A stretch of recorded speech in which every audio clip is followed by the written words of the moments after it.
Olá pessoal, tudo bem? Nós estamos no nosso vídeo sobre tribulação e vamos continuar falando de ordem cronológica, aquilo que nós cremos dentro da visão pré-tribulacionista, pré-milenista, ok? Então nós vamos falar agora qual é a participação do Egito e da Rússia no período da tribulação.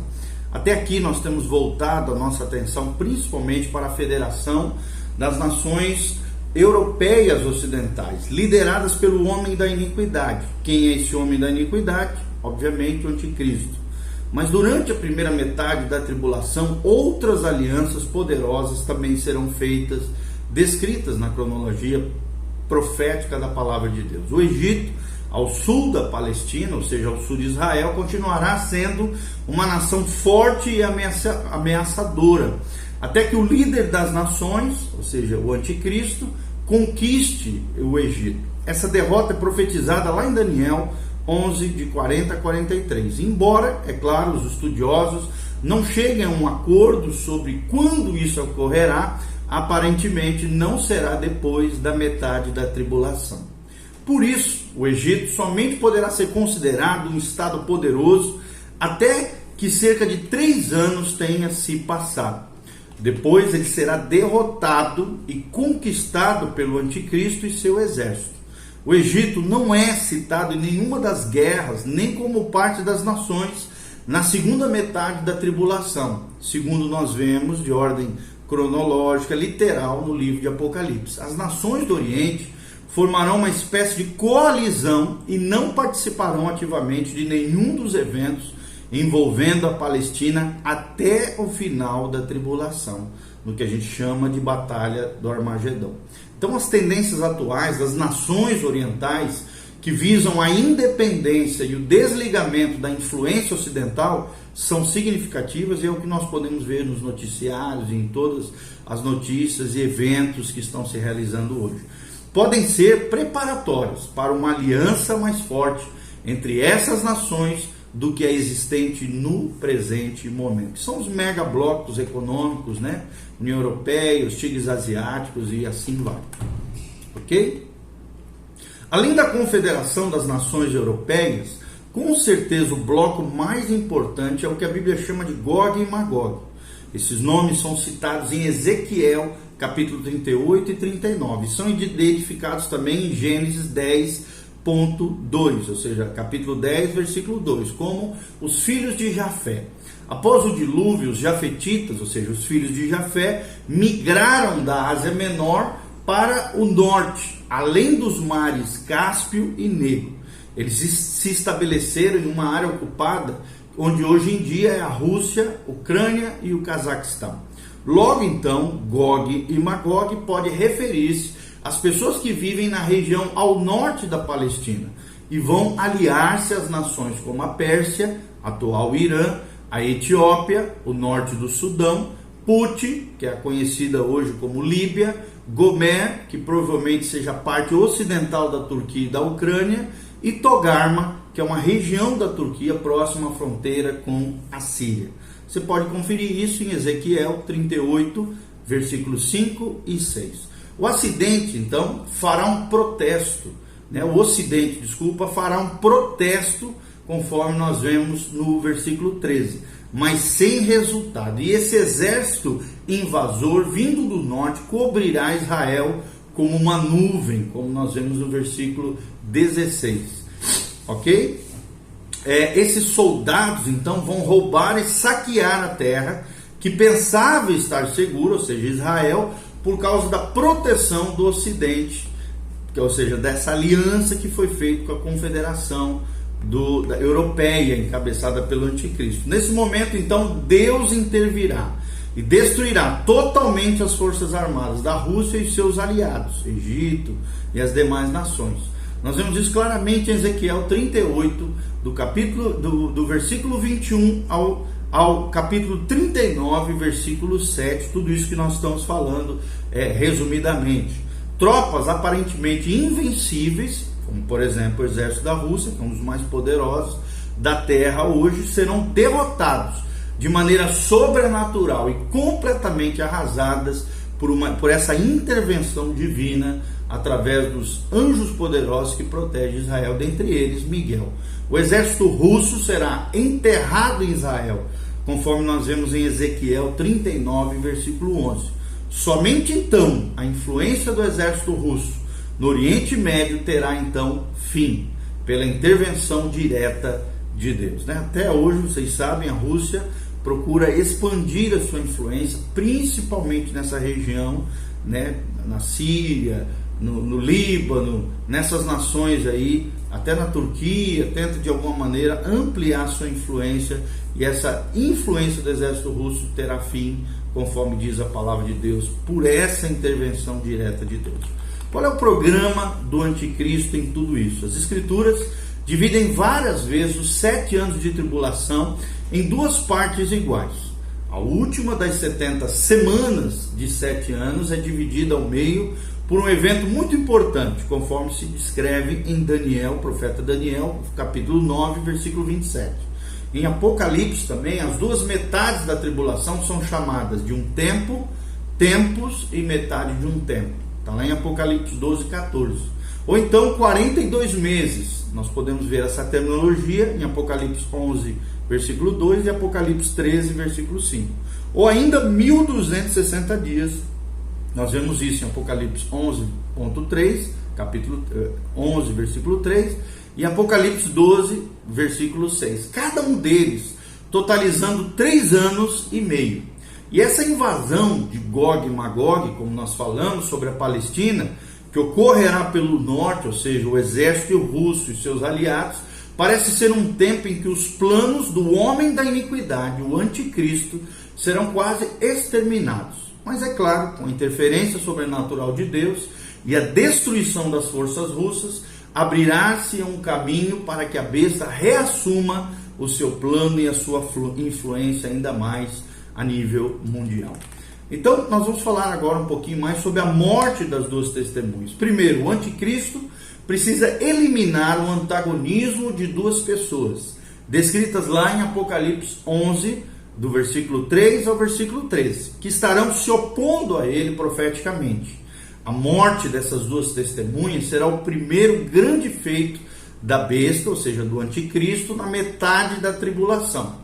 Isso se descreve claramente na palavra de Deus em Apocalipse 11.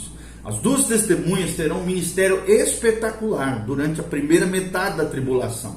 Terão poder para matar os seus inimigos com fogo, impedir que a chuva caia, transformar água em sangue e lançar pragas sobre a terra com a frequência que desejar. O uso frequente de seus poderes contribuirá para a devastação geral e uma espécie de juízo de Deus também sobre os habitantes da terra. Pense, por exemplo, no que acontecerá quando usarem esse poder, conforme descreve a palavra de Deus, de impedir que a chuva caia, juntamente com as mudanças climáticas e topográficas que nós vemos, Imagine o que ocorrerá na terra. Virão desastres inimagináveis, conforme nós aprendemos na palavra de Deus. Mesmo sendo invencíveis essas 2 testemunhas, por 3 anos e meio, Deus permitirá também que a besta mate essas testemunhas após terem terminado a sua obra na terra. É o que nós vemos descrito em Apocalipse 11, versículo 7. Então, transformar essas testemunhas em mártires fará com que o anticristo receba grande apoio das nações do mundo, mas é claro, o anticristo não ficará satisfeito apenas em matá-las. Seus corpos, descreve a Bíblia Sagrada, serão colocados nas ruas de Jerusalém. E as pessoas, vendo que as testemunhas morreram, se alegrarão por não preservar mais, por não precisar mais ouvir os seus avisos e os seus juízos sofrerem sobre a terra. Ok?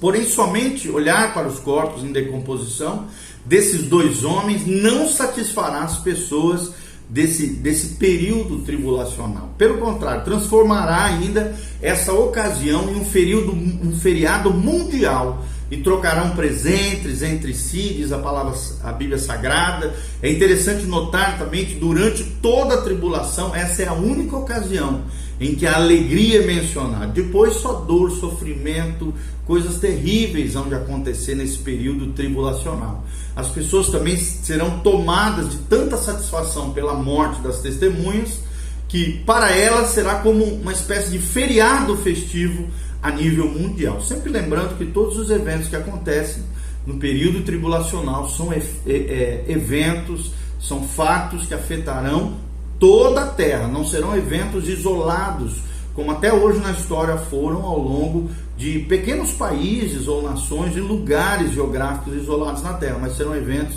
que afetarão todas as nações. Então, se eles, essas pessoas desse período, tivessem crido na pregação das testemunhas, o seu assassinato seria então uma ocasião triste e não um feriado para qual eles iriam se alegrar. Mas Deus intervirá nessa situação, é o que a Bíblia diz. Depois de 3 dias e meio, os corpos dessas testemunhas serão ressuscitados e transladados ao céu, em uma nuvem de glória, é o que diz a palavra de Deus. Imagine essa cena, longas filas se formarão para que todos vejam os cadáveres, talvez até câmeras de TV estejam filmando, provavelmente, como nós vemos hoje, para ser conhecido esse fato a nível mundial, as câmeras de TV estejam filmando o momento exato em que elas forem ressuscitadas. Então os habitantes da Europa, da América, estarão assistindo, e de todo o globo terrestre, essa transmissão, obviamente via satélite, e os apresentadores de telejornais, em geral, claro, são calmos, são simpáticos, ficarão quase histéricos ao ver essa cena de uma ressurreição em andamento e ao perceber que milhões de telespectadores esperam deles uma explicação. Como é que os produtores dos programas de notícias tratarão esse caso? É a pergunta que fica no ar. Além disso, uma voz vinda do céu será ouvida em milhões de casas. É o que nós vemos no versículo 12 de Apocalipse. Antes que os jornais registrem toda essa história que nós estamos mencionando aqui, ou que os comentaristas escrevam as suas análises, ocorrerá outro importante evento para ser coberto por eles.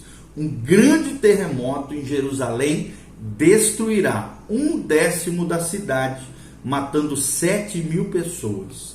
Aparentemente, também nesse momento, 144.000 testemunhas também morrerão. É o que nós entendemos aí, compreendemos do Apocalipse 7. E a besta então destruirá a igreja ecumênica mundial. É o que nós vemos em Apocalipse 17, versículo 16. Isso então eliminará toda a oposição possível ao próximo grande ato da besta, ou também conhecido como o filho da iniquidade e o anticristo. O que vai acontecer agora? O anticristo vai exigir para si adoração. A exigência de adoração por parte do anticristo. Então, após se livrar de toda essa oposição religiosa, a besta emitirá, ou seja, o anticristo, uma ordem: adorem-me. Para reforçar seu mandamento, precisará romper então seu acordo com os judeus, que não aceitarão isso, obviamente. Isso possibilitará que restabeleçam a sua adoração no templo, que reconstruirão nos primeiros 3 anos e meio do período tribulacional lá em Jerusalém. A besta fará isso, conforme descreve Daniel 9:27, para exigir que somente ela, ou seja, o anticristo, receba adoração. Nós vemos isso em Mateus 24, versículo 15, e em 2 Tessalonicenses 2, versículo 4. Como é que ela fará isso? Essa exigência da adoração para si mesmo. Em primeiro lugar, receberá ajuda sobrenatural. O texto sagrado diz que Satanás dará a ela, ou seja, a besta, o anticristo, o seu poder, o seu trono e grande autoridade. É o que nós vemos em Apocalipse 13, versículo 2. A partir desse momento, então, o diabo trabalhará furiosamente para fazer tudo o que puder para prejudicar os planos de Deus sobre a terra. E claro, não conseguirá. Ele travará uma guerra com Miguel, com seus anjos, mas perderá, é o que diz as Sagradas Escrituras. Como resultado, será lançado fora do céu. Então Deus alertará os habitantes da terra, dizendo o seguinte: ai da terra e do mar, pois o diabo desceu até vós, cheio de grande cólera, sabendo que pouco tempo lhe resta. Apocalipse 12, versículo 12. O poder de Satanás, então, estará por trás das atitudes da besta, do anticristo, e ele usará ao máximo todo esse poder recebido pelo próprio Satanás. Ele será o próprio inimigo das nossas almas personificado ali. Outro motivo, né, para a grandeza, para a influência da besta, do anticristo, é porque ela será ferida de morte, e essa ferida mortal, diz a palavra, diz as escrituras, será então curada de maneira sobrenatural, conforme descreve Apocalipse 13, versículo 3. O mundo todo ficará admirado. A frase utilizada na Bíblia é golpeada de morte, que significa literalmente como se fosse morto no original. E essa é exatamente a mesma frase usada para falar da morte de Cristo em Apocalipse 5, 6. Então, considerando que Cristo realmente morreu, né, na cruz do Calvário, nós sabemos pela história bíblica, esse pode ser um indício também de que a besta também morrerá, para depois ter sua vida restaurada numa espécie de falsificação de uma ressurreição. O texto diz que ela sai do abismo, está lá em Apocalipse 11, 7, o que parece confirmar a ideia de que ela experimentará uma espécie de ressurreição falseada, é claro. Se esse não for o caso, a passagem ao menos sugere que a besta terá algum tipo de restauração plena, né? E fará com que todos os homens a sigam através de todos esses feitos sobrenaturais. A sua ressurreição, entre aspas, ou restauração, nós não sabemos em detalhes, miraculosa, fará com que todos os homens reconheçam a sua singularidade e falarão, conforme diz as escrituras, Apocalipse 13, 4, quem é semelhante à besta, o anticristo. E quem tem, e quando fala sobre a sua força, a Bíblia Sagrada fala quem pode pelejar contra ela, ou ir contra ela. Então o programa da besta, do anticristo, incluirá a blasfêmia e a guerra. Está lá em Apocalipse 13, de 5 a 7. Ela ofenderá a Deus, conforme descreve Daniel 7, 25. Isso incluirá também blasfêmias contra o nome de Deus, a habitação de Deus e os habitantes do céu. Também receberá permissão, ou seja, observe aqui que Deus permanece no controle da terra, ele jamais perdeu esse controle. Para então, qual é essa permissão que ela receberá, a besta? Para fazer guerra contra os santos, conforme diz Apocalipse 12, versículo 17. E vai matá-los, vai matar muitos deles, mas o seu poder será eliminado por Deus há 42 semanas depois. Então esse é um exemplo, né, da reunião de muitas forças por trás dos eventos. Porém, Deus está controlando profeticamente todas as coisas. Satanás dará poder à besta, que por sua vez tomará a iniciativa de blasfemar contra Deus. Os homens também se unirão voluntariamente a esse exército maligno e lutarão por ele, e vão martirizar o povo de Deus, que mesmo sendo morto, continuará protegido pelo Senhor. Por promover então a besta seu programa de maneira mais eficaz, o anticristo terá um importante general. Trata-se da segunda besta, conforme descreve Apocalipse 13, de 11 a 18. E a sua única função é promover os propósitos, exercer e estimular a adoração à primeira besta, que é o anticristo. Segunda besta é um falso profeta. Essa segunda besta é aquele que promoverá todos esses milagres, essas maravilhas, para fazer com que as pessoas adorem a primeira besta, que é o anticristo em si, esse homem da iniquidade, ok? Em nenhum momento da sua trajetória, a segunda besta promove a si mesmo. Pelo contrário, o falso profeta o tempo todo chama a glória para a besta, o anticristo. Seu poder será tão grande quanto o que possui o homem da iniquidade. Será recebido do próprio Satanás, né, para fazer todas essas maracutaias aí, essas coisas sobrenaturais.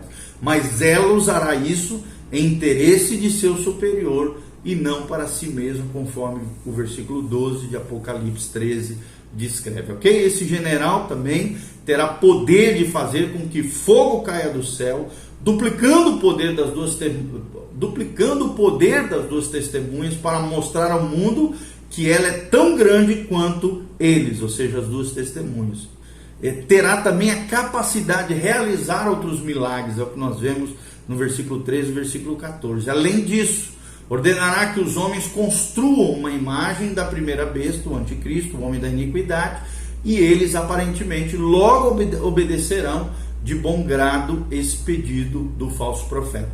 Seu próximo passo será dar vida à imagem que construirão, ou seja, essa imagem de escultura que será adorada. E a palavra usada aqui será fôlego, né? Ou seja, vida no sentido de fôlego. Ou seja, é pneuma no original, no grego, do versículo 15 aqui. Isso pode indicar um milagre sobrenatural feito pelo poder de Satanás, que realmente dará vida a essa imagem. E é verdade também que essa palavra pode ser traduzida, né? Essa palavra pode indicar também, pode ser traduzida por vento. Pneuma também pode ser traduzida por vento, o que talvez indique algum movimento mágico por parte da besta para dar aparência de vida àquela imagem que será idolatrada pelos seguidores da besta.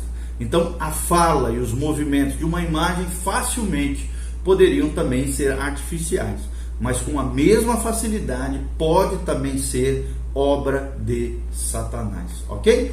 No seguinte vídeo nós vamos falar sobre os demais, a continuidade sobre a tribulação, nós vamos falar sobre o controle comercial e demais assuntos relacionados ao período tribulacional. Continue conosco, Deus te abençoe, em nome de Jesus, amém e amém.